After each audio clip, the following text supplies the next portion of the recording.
All right, welcome everybody to the October Level Up at Lunch meeting. This is our monthly meeting held via Zoom on the third Thursday of every month.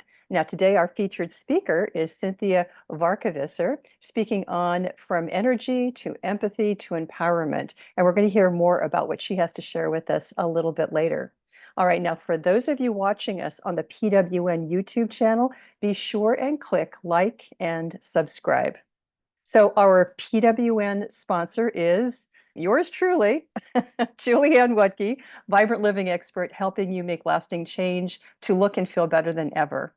All right, thank you to Stephanie Shields, the CEO of Bookkeeping Central, for taking care of our PWN bookkeeping. Also, big thank you and shout out to Jody Royer of Magic Mind Marketing, our tech wizard who is always working to help PWN keep things running smoothly. All right, now I'm going to turn it over to Katarina, our programs director. Okay, and I've got another amazing gal for you to get to know better. Our fabulous guest speaker today, Cinthia Varkevisser. Cinthia is a spiritual disruptor. She works with and empowers women of color to harness their innate leadership, blending intuition, practical skills, cultural richness, and ancestral wisdom. Her mission is to guide women towards authentic and impactful transformation. And today we are going to get some great insights from Cinthia. Cinthia, turning it over to you. And thank you both, Julianne and Katarina, for saying my last name correctly. It's a lot of consonants and it's a little bit intimidating. And so every time someone says my name properly, it really warms my heart. So thank you. All right. The odds of someone being just like you is 1 in 68 trillion. Now, I got this statistic back in the 90s when I was doing a handwriting analysis course. And I love the thought of not only are we physically different, but think about all our experiences. They're unique. How we respond to them is unique. How we believe and how we get our beliefs and our truths based on these responses to our experiences, that's also very unique. So from here, can you see just how amazing and unique you are? Yeah? Okay. What I've also found is that we are women in business and that we are here to be of service. I have great respect for Tammy. I know that as a realtor, there is a lot of service, right? There's a lot of balancing head and heart, getting them from being over emotional back to center and over analytical back to center and getting back to the excitement. So big kudos to you. What I found though is that as service-driven women, that we know that we're intuitive and we use our intuition a little bit, but we do not know the extent of it. And my job is for you to really see the extent of your intuition and your empathic skills. And I can hear you say, Cinthia, I know how to talk with my clients. I know how to, comfort them when they need comforting. I take my days off. I do my spa. My nails look on point, right? I have girl time. Yes, Tracy. And the thing is I applaud you for all that. However, there's more to it than that. So I'd like you to recognize your empathic and intuitive skills so that you can harness that energy, reclaim it, and turn it to empowering yourself and others. All right. Now, to do that, what I'd like to do is first find out if anybody has a definition of what an empath is. So, anybody? Go ahead, Katarina. When you can feel how other people are feeling. Yeah. Exactly. An empath is someone who tunes in deeply to others. And while a lot of us know when we need to tune out, what happens is we tend to give more than we receive. And so then there's an imbalance of energetic transaction. And this is where we start losing our energy. All right. I would like to do a little bit of an empath test with you. just so that you can see where your skills lie without even knowing that you're working on it. All right. So here's an example. Let's pretend you're in line at a grocery store and there's a little bit of a conflict happening between the cashier and the shopper. And it's a little bit uncomfortable, but the conflict resolves and the line continues on. By the time you get to the cashier, you're feeling uncomfortable. You didn't have anything to do with the conflict. There's nothing going on between you and the cashier, but it's feeling even more magnified than it did when you were 4 or 5 people back when the conflict occurred. Have you ever felt that? If you have, raise your hand. Anybody? Yes, you are an empath. What about this? You're at an in-person meeting and you're looking for a place to sit down and you can't figure out where your butt's going to be really comfortable. Somehow the vibe isn't correct because of the people in the table. They're all fine and lovely, but it just doesn't feel right.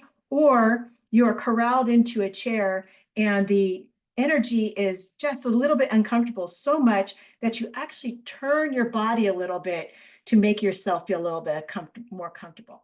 Have you ever experienced that? Raise your hand. Yeah? Congratulations, you're an empath. How about this? Have you ever laughed at a joke before the punchline hits because you just know where it's going? Raise your hand. Yes, you're an empath. And here's my favorite. How many of you are the phone call go-to for people in crisis? Now, don't raise your hand yet. During that conversation, maybe you finish that person's sentences. Don't raise your hand yet. And then maybe you offer advice before it's even asked. Now raise your hand. Have you ever done that? Congratulations, you're an empath. So these are things that we don't even realize that we're doing, but our intuitive skills help us just move in so naturally because it's what we're born with. Now, a lot of people who are empathic and intuitive, and they want to protect themselves and they know, but they don't know, again, they don't know the extent. They tend to want to protect in these ways. And it's similar to a response in fear. So fear responses are fight, flight, and freeze. The intuitive responses are fight, flight, freeze, and fix. Okay. I have a friend named Karen, and we played competitive soccer together when we were growing up. So from middle school to high school, we knew each other fairly well because we trained and played 10 months out of the year, took 1 month off, and then it was 1 month of what's that called? Tryouts, right? To get into the team. So practically year round. But after high school, we went our separate ways, and through the beauty of Facebook, we reconnected and we would, parlay some quippy remarks from time to time throughout the years. Not too long ago, she came to me as a client and she said, Cindy, because that's my name when I was in middle school. She goes, Cindy, I'm in a bad place. She says, I just retired from BART.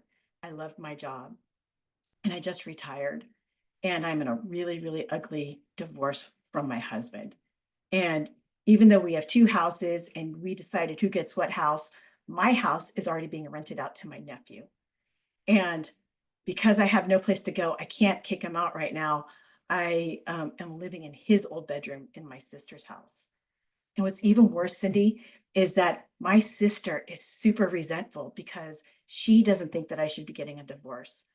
And so I need boundaries because as soon as I walk through the door, she says his name and she starts talking to me and it's all this negativity. It's just so painful. And as a matter of fact, as soon as I open the door, Cindy, I just want to run away, but I have no place to go to. So sometimes I go to my nephew's house and see if we can find a way for him to move out. But every time I go back, the house is even messier. His girlfriend has dug in even more, and it just feels hopeless. So I go into my room in my sister's house to try and just relax and enjoy the space that's mine. But that energy is so big that I can't even sleep. And it's really sad. It was really sad. And I felt that. Now I'm telling you this because Karen just portrayed all four things of intuition and empathy. One, she did fight, which is I need better boundaries. That is a very defensive thing to have boundaries, because that's what you're doing, is that you're putting up a fence, and that takes a lot of energy. Number two, I want to run away um, as soon as I open the door. That's flight. That takes a lot of energy as well, because you're always looking over your shoulder and you're always equipped for being attacked. Third is freeze. I'm in my room and I'm an overwhelm. There's nothing I can do. So that is freeze. It's one of those places where you just don't know what your next steps are. And four is fix, because she wanted to help her nephew get into another house. So we worked together. And in 4 months, what we did is we had her see what her empathic skills were and how to define what her talents are, how she can help herself and help others. Then we also helped with her intuitive hearing. What was her sister saying when she was saying all these negative remarks? What is she really saying? And really, how do we work on ourselves to trust that other people are fixing other things? After 4 months, her nephew magically found a house to buy, was in contract with help from his mother, her sister. She moved back into the house that she loved so much, a 4-bedroom, 2-bath in the neighborhood that she's always dreamt about. And that really bogged down, hoardish backyard that she had, she started making plans of how she can have a community garden. And the beauty about the community garden is that she started engaging herself in with her neighbors and her community, and she could breathe again, and she started a new life. So this is how the fight, flight, fear, and fix can be transformed. So let's talk about the empathic energy and how this leak happens. We have our heart, our emotional body, and we have our head, our analytical body. Above that is our intuition. It is the negotiator. I won't even call it the negotiator. It's actually the translator. So your intuition can hear exactly what your heart desires and can translate it into a language that your head understands. The challenge with our intuition is that we don't really believe it or we don't trust it. So then we fall into either back into our emotional state or in our analytical state. When we're in our emotional state, what happens is that we start going down the energetic path of, ooh, it's scary, I could get hurt, people won't like me. And then that squeezes and dims that intuitive knowledge. If we go to the analytical, what happens is we need to do A, B, C, D, and it just squeezes the life out of your intuitive knowledge, right? Both are a bummer, and both is what lowers your energy. So what I'd like to do to help you understand this is to take you on a little trip. You guys ready for an exercise? Are you okay with that? All right. What we're going to do is we're going to see just how we operate. There are 6 types of intuits and forms of empathy. And remember, we're 1 in 68 trillion. So I'm just going to do one quick exercise so that you can understand where we're coming from. Okay. So what I'd like you to do is get nice and comfy. Shrug your shoulders a little bit, do a little bit of a shimmy so you can get settled into your chair if that's where you are. Close your eyes and take 3 deep breaths. In through your nose, out through your mouth. Do 2 more on your own at your pace. In through your nose, out through your mouth.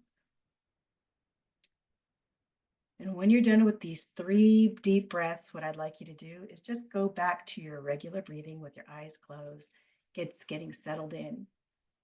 And as you're breathing, I'd like you to be able to feel the bottom of your feet, the tips of your fingers, and the top of your head simultaneously.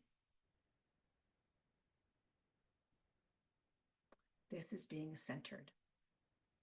Once you can feel these 3 places simultaneously, I'd like you to feel each and every cell in between.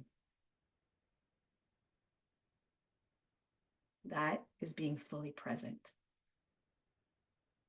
Now that we've acknowledged our physical body, I'd like you to acknowledge your energetic body. That's our personal space. So feel that energetic space around you, your personal space. I'd like you to imagine its width, how far out it goes. Know that it's breathable. Feel its tensile strength. And feel its clarity. If you don't see it, feel it. Now, from this space, what I'd like to do is I'd like to say a name to you. Oh, actually, before we do that, I apologize. From this space, I'd like to have you check out your body. Is your energy high or low? It doesn't matter why. It doesn't matter how bad or how good it is. Just check it. Do you have any itches, twitches, aches, or pains? Just note it. You don't need to know anything about it. All right. Now that you know where you are, we're going to use your body as a barometer. I'm going to say a name. I'd like you to repeat it 3 times silently within you. And then I'd like you to see if there are any changes. So this person's name is Spike. So I'd like you to say their name 3 times inside. It doesn't matter if you know someone with that name. It's just the value of the name itself.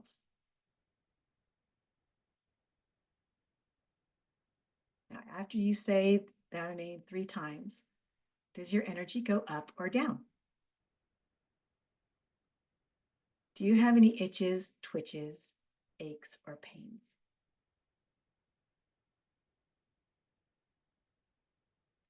Do you hear any words or phrases?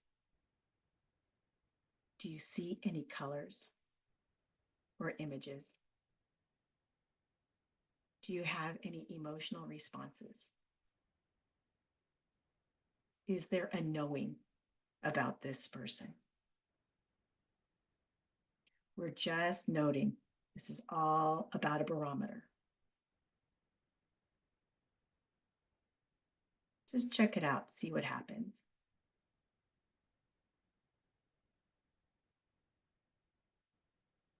Once we're done playing, what I'd like you to do is I'd like you to thank Spike for their time. I'd like you to take a nice deep breath. Exhale out Spike's energy. Good. Take another nice deep breath. Get back into your own energetic body, just by yourself. And then with your last deep breath, I'd like you to get fully present and come back into the room. Now, like Ms. Elizabeth Stitt, when you're back, you may need to do a little bit of moving around, and that's okay, because what you're doing is that you're getting really back into your own body and present. How's everybody feeling? Good? All right. Once we heard Spike's name, did your energy go up or down? Use your thumb. Up or down or same? Up? Great. Did you have any, raise your hand if you had any itches, twitches, aches, or pains. Good. Raise your hand if you heard any words or phrases. Good. Raise your hand if you saw any colors or images. Great. Raise your hand if you caught any emotions. Good. Raise your hand if, what else did I say? If there was a knowingness that you caught when you heard their name. Okay, that's the 6 types of intuition. Clairvoyant, which is visual. Clairaudient, which is hearing, right? Clairsentient, which is feeling, which is the other side of being empathic, right? Claircognizant, which is knowing. Clairaudient, which doesn't happen very often here, so I didn't want to ask if you smelled anything. That's a little bit intimate. Let's just be real, okay? And then and then the other one is clairaural, and we don't really talk about that very often because it has to do with taste, and it's very uncommon. So we just kind of put that away. I don't see it anywhere in our business that people experience it. All right, so here's what you just experienced as an empath. 1, you found out that you're an empath. 2, you got to take that energy, hang out with that energy, and then say bye-bye to that energy. And that's the beauty of knowing your empathic skills, right? And that you even shook it out if it couldn't completely release on its own. But it doesn't always happen that way. Sometimes we're in a place where it's, we're not really feeling energetic or energetically strong. So what I'd like to do is give you some helpful hints for you to be an empath and reclaim some of that energy. You guys up for it? Yeah? Okay. So the first one helps with your need for boundaries.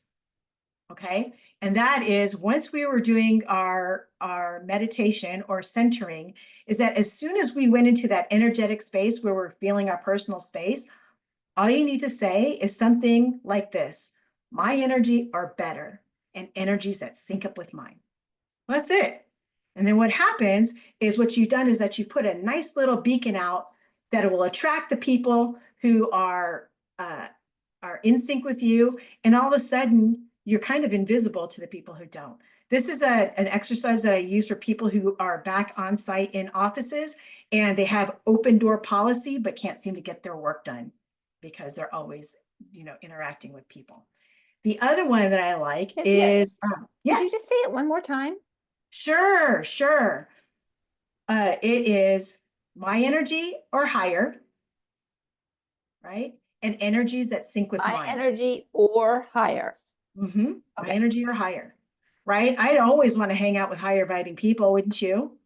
Right? Because then what that does is that lifts up my vibration. Bravo for me, right? Okay. And the thing about syncing up is that sometimes other people have different kind of vibrations, but it's like a beautiful musical chord, and it still moves well with yours, even though you're like, yeah, we don't quite vibe, but it's working. Make sense? Okay.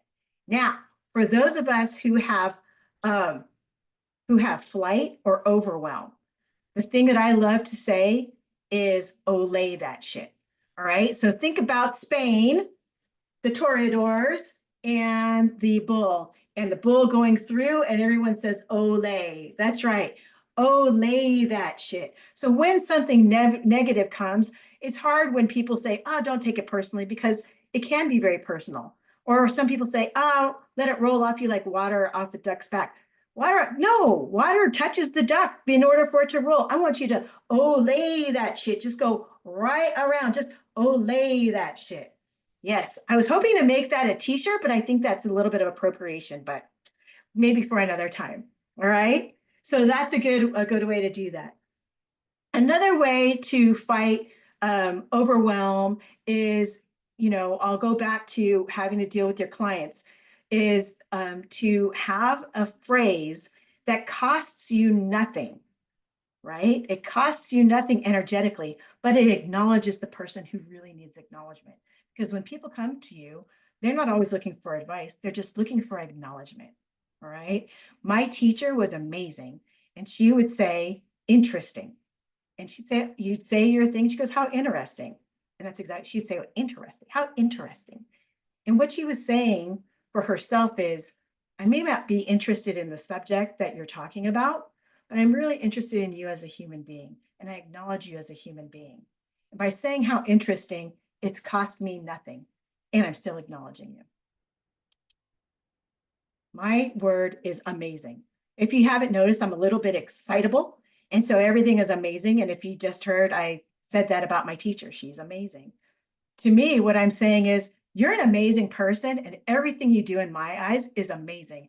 I may not be vibing with the conversation right now, but I acknowledge you, and it's costing me nothing while we're hanging out. All right. Does that make sense? Does anybody have any questions about that? Okay. Because I know that there's probably going to be a question on this, and this is my favorite one. Remember where we talked about you being the go-to for people on phone calls?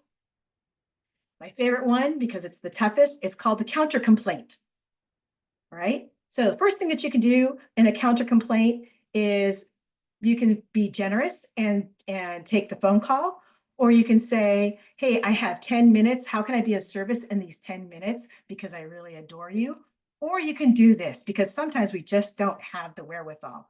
And it's as soon as you pick up the phone, you say, I'm so glad you called. My day is so imperfect, and start complaining. Start talking about all the things that are imperfect in your life. Just hammer it home. Talk about how you had all red lights, that you could only find a red zone for parking, that there's pollution out on a day that it was supposed to be sunny. All the things that you want to complain about, no matter how trivial, complain. Because what that does is it puts them in a reverse situation. They actually get to be the receiver. They get to be generous. And then here's the trick. We as service providers, we don't normally complain. And so it gives us an opportunity to not only teach, but to experience as well. All right. So we're empowering others as well as ourselves. I have a client named Nicole. She is a pretty important person in diversity, equity, and inclusion. She's a director, and she actually made herself a partner, which is hard to do because diversity, equity, and inclusion usually hits within human resources. So by working with me, she dug deep. She said, because she was tired of the bro mentality in tech, and she decided to move over into another place. We dug in, we found out what her true belief system was, how she could enhance her skills, how she can connect with others in a way that they could completely understand, meaning that her appointments were now richer and much more valuable than they had been in the past. And trust me, at what she was charging, it was valuable. She decided to move her into the entertainment business, and she was helping a company deal with cultural differences in acting contracts. And she was successful at it, and she got a lot of kudos. Because of these interactions and those contracts, we got to watch a little movie called Everything, Everywhere, All at Once. How do you like that for empowerment? So please take what I've shared and make it your own. Be curious, find the joy, and share your findings. And if you have any questions, I am happy to answer. And I also have an upcoming strategic intuition for greater success that I'm happy to drop into the forum later. Thank you. Thank you, Cinthia. Everybody give a nice big hand for Cinthia. That was wonderful and awesome and amazing and insightful. And Cinthia, I'm going to ask for any questions of Cinthia. Cinthia, let me start with my question, which is my energy. I want to say my energy and vibration or higher, but then what's the next line? Or ones that sync up with me. Oh, my energy or vibration or higher, the ones that sync up with Or me. ones that sync up with me. So here's an example. This is really good for dating. Not making it specific. Paying attention. All right, good for dating. When we say our energy or higher or in sync, what happens is that people we wouldn't normally look at all of a sudden will come to us. And because we trust that we are attracting people that sync up with us, right? You're going to find that there's a commonality that will make you connect in a different way. Right? Does that make sense? Do I say what I'm looking for? My energy, vibration or higher, or ones that sync up with me for my greater good, or what's the rest of it? Nope, just for me, because we already know that it's all for your greater good. That's that's a whole different conversation of, do we go take the spiritual path or do we take the emotional path, right? Okay. Either way, there's no wrong answer. It's just that you're going to get an emotional response or you're going to have a spiritual response. And you get to learn either from both. Make sense? Yeah. Yes. Thank you, Cinthia. Thank you. Thank you. Does anyone else have any questions for Cinthia or anything you'd like to say? This may be outside the scope of what you've been talking about, but because I'm an empath and I really want to be able to help, I have somebody in particular I have in mind who keeps on pushing the boundaries. Mm-hmm. And so I'm curious, pushing the boundaries meaning like taking up time, space, and energy. Well, congratulations for having a teacher, because that is a I see teacher it as right that. there, right in your face. And so what you want to do is what I encourage you to do is just decide one thing. Do you want to approach this person emotionally, because that is that's a human right. And it's important for you to do. Or do you want to approach this person spiritually? If you go both, you go wrong, right? It's kind of like what Mr. Miyagi said with Danielson, right? You train yes, you train no, you train think so, squish like a grape, right? So decide which way you want to go. If you decide spiritual path, you're going to get answers on how to respond to this person, either with time limits. You'll find this power within you to say, this is my integrity, and I want you to hit my integrity level. And if it's emotional, then what will happen is you're going to give him the what, and I'm saying that because I usually like to swear, but you're going to give him the what, and then based on that, he'll get to see a side of you that he hasn't had a chance to see. And then he'll be able to respect you in an even bigger way. All right. Both ways are good. You just get to decide which way you want to do it. And I'm happy to help you more specifically, because I believe this is a spiritual lesson to up level your work. Yeah, agreed. I do see that person as a teacher. Yeah. Oh, a good one. A good one. Yeah. Speaking of kindness, everybody, let's give some love to our friend Cinthia. Let's thank her with a positive love reaction. We've got a lifetime supply. Yay, beautiful. Thank you. Okay, thank you, Cinthia. And we're so glad that you came to be with us. And my friends, I've known Cinthia for a very long time. She is amazing when she's speaking, and she is amazing when you are gathering in a circle with her, with other people, and she's amazing one-on-one. Thank you, Cinthia. Thank you so much. Thank you. Thank you. Okay, thank you. Okay, Julianne, giving it back to you. Okay, great. All And thanks right. everyone for being here. Looking forward to the November 13th Level Up at Lunch. We can all be grateful out loud and in person, or out loud and on Zoom. How's that? All right. Well, thanks everybody.